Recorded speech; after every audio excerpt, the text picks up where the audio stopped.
Welcome to the channel. நட்சத்திரங்களின் கனவு குரல். தனிமையில் தொடங்கிய காதல். அத்தியாயம் 11. கல்லூரியின் மாலை நேரம். வகுப்புகள் முடிந்து அனைவரும் கிளம்பிக் கொண்டிருந்தார்கள். ரிஷிகா மற்றும் தன்விகா கல்லூரி கட்டிடத்தின் வழியாக நடந்து செல்கிறார்கள். திடீரென்று 5 சீனியர் மாணவர்கள் அவள் முன் வந்து நின்றனர். அதில் சீனியர் ஒருவர், ஃபர்ஸ்ட் இயர் நில்லு. ரிஷிகா பயத்துடன் நின்று விடுகிறாள். என்னண்ணா? அண்ணாவா? சரி, முதல்ல சீனியருக்கு விஷ் பண்ணோம்ல, விஷ் பண்ணு. குட் ஈவினிங் அண்ணா. அதில் மற்றொரு சீனியர் சிரித்தபடி, இவ்வளவு சின்ன சவுண்ட் எப்படி எங்களுக்கெல்லாம் கேட்கும்னு நினைக்கிற? சத்தமாக சொல்லு. அதே சமயத்தில் ரக்ஷன் கணக்கு பார்த்து கொண்டிருந்தான். விஷ்ணு வெளியே பார்த்து கொண்டிருந்த போது கல்லூரி வாசல் அருகே சில சீனியர்கள் ரிஷிகாவை ராகிங் செய்வதை கவனித்தான். விஷ்ணு பதட்டமாக, அண்ணா. என்னடா விஷ்ணு? அண்ணா, அந்த பொண்ணை சில சீனியர்ஸ் சேர்ந்து ராகிங் பண்ணுறாங்கண்ணா. ரக்ஷன் தலையை உயர்த்தி, யாரை சொல்கிற? நம்ம கடைக்கு அன்றைக்கி வந்தாங்கல்ல ரிஷிகா, அவங்கள தான்.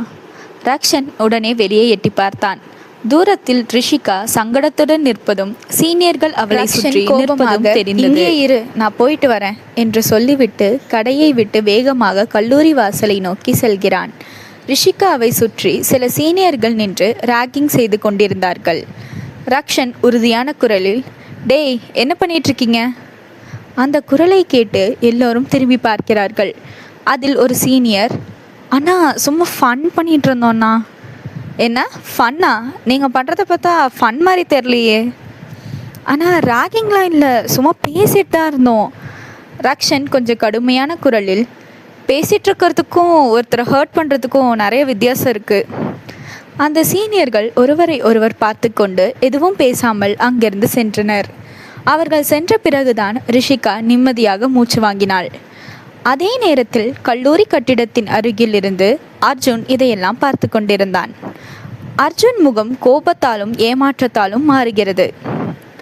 அர்ஜுன் மனதிற்குள், நான் அவளை காப்பாற்றணும்னு ஓடி வந்தா இவன் என்ன நமக்கு முன்னாடி வந்து காப்பாத்திட்டான் என்று அவன் கையை இறுக்கமாக முட்டிக்கொள்கிறான். ரிஷிகா, நீ ஓகே தானே என்று ரக்ஷன் கேட்கிறான். அதற்கு ரிஷிகா, ஓகே தான்.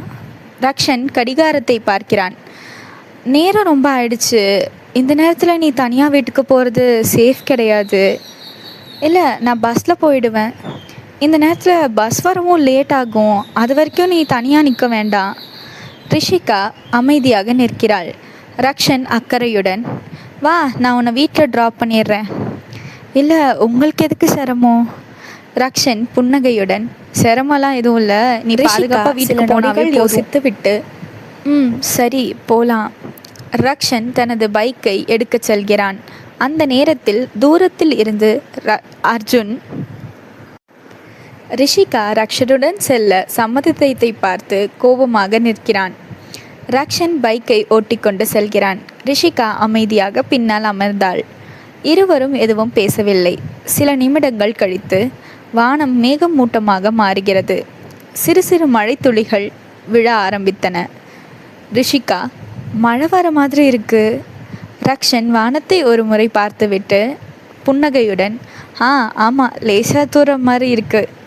மழை துளிகள் கொஞ்சம் கொஞ்சமாக அவர்கள் மீது விழுகின்றன. ரிஷிகா வானத்தை பார்த்து, செம்ம கிளைமேட்டில். ரக்ஷன் அதற்கு சிரித்தபடி, ஆமாம், ரொம்ப நல்லா இருக்கு. சில நொடிகள் அமைதியாக செல்கின்றனர். ரிஷிகா சிறு சிரிப்புடன், இந்த மாதிரி மழை தூரும் போது எனக்கு ஐஸ்கிரீம் சாப்பிட்ணுன்னு தோணும். ரக்ஷன் உடனே சிரிக்கிறான். ரிஷிகா ஆச்சரியமாக, ஏன் சிரிக்கிறீங்க? ஏன்னா எனக்கும் அதே பழக்கம்தான். மழை வந்தால் கண்டிப்பாக ஐஸ்கிரீம் சாப்பிடணும்.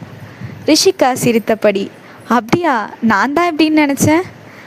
ரக்ஷன் சாலையோரத்தில் இருக்கும் ஒரு ஐஸ்கிரீம் கடையை கவனிக்கிறான். அதோ அந்த ஐஸ்கிரீம் கடைக்கு சாப்பிட்லாமா? ரிஷிகா குழந்தையாக மாறி சந்தோஷமாக, நிஜமாவா? ரக்ஷன் புன்னகையுடன், ஆமாம், போலாம். ரக்ஷன் பைக்கை நிறுத்துகிறான். இருவரும் ஐஸ்கிரீம் கடைக்குள் செல்கிறார்கள். வெளியே லேசாக மலைத்தூறல் பெய்து கொண்டிருந்தது. எந்த ஃப்ளேவர் உங்களுக்கு பிடிக்கும்?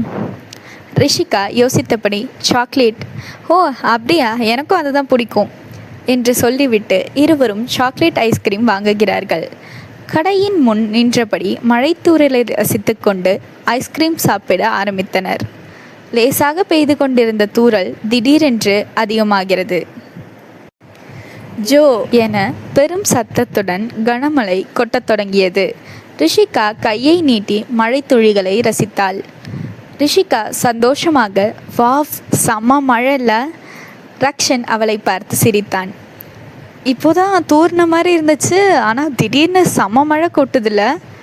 இருவரும் கடையின் ஷட்டருக்கு கீழே நின்று மழையை ரசித்து கொண்டு ஐஸ்கிரீமை சாப்பிட்டனர். இந்த மாதிரி மழை பெய்யும் போது ஐஸ்கிரீம் சாப்பிட்றது வேறு லெவல் ஃபீலிங்கில். ரக்ஷன் சிரித்தபடி, அதனால்தான் எனக்கும் மழைனா ரொம்ப பிடிக்கும். இருவரும் மழையை பார்த்து கொண்டே அமைதியாக நின்றனர். இந்த மாதிரி தொடர்ந்து நம்மளோட சேனலில் இன்ட்ரெஸ்டிங் எபிசோட்ஸ் பார்க்கணும் அப்படின்னா மறக்காமல் நம்ம சேனலை லைக் பண்ணி, ஷேர் பண்ணி, கமெண்ட் பண்ணுங்கள். மறக்காமல் சப்ஸ்கிரைப் பண்ணிவிடுங்க. பக்கத்தில் இருக்க பெல் ஐக்கானும் கிளிக் பண்ணிக்கோங்க. அப்போ தான் நாங்கள் ரெகுலராக போடுற வீடியோஸ் உங்களோட நோட்டிஃபிகேஷனில் வரும். மிஸ் பண்ணாமல் கதையை பார்க்கலாம். டாடா, பபாய். தேங்க்யூ ஃபார் வாட்சிங்.